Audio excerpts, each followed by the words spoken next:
जैसे आपको पता है कोविड का टाइम चल रहा है, मैं अपने हर वीडियो में बार बार रिपीट करती हूँ इस चीज को, आपको बार बार हाथ धोना, सैनिटाइज करना है, ठीक है। जैसे कि आपको ये सबक पहले हमने इसकी पिक सेंड की थी, आपने सबक अच्छे से पढ़ लिया होगा, हमें ये उम्मीद है सभी ने सबक को अच्छे से पढ़ा है। तो इसमें क्या किया गया है वो मैं आपको इसका खुलासा बताऊंगी। मरकजी ख्याल कि अपना काम खुद करो में क्या बताया मुसन्निफ ने कि जब भी हम अपना काम खुद करते तभी वो काम होता है। अगर हम किसी के भरोसे पे काम छोड़ देंगे तो कभी वो काम नहीं होगा, क्योंकि कोई दूसरा इंसान कभी भी हमारा काम, अपना काम छोड़ के हमारा काम नहीं करेगा।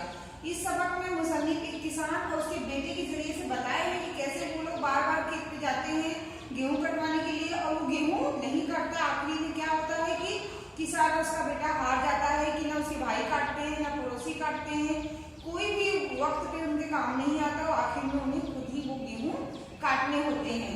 तो इस सबक में यही बताया गया है कि हमें अपना काम खुद ही करना चाहिए। हम अपना काम खुद करेंगे तभी वो काम होगा। अगर हम किसी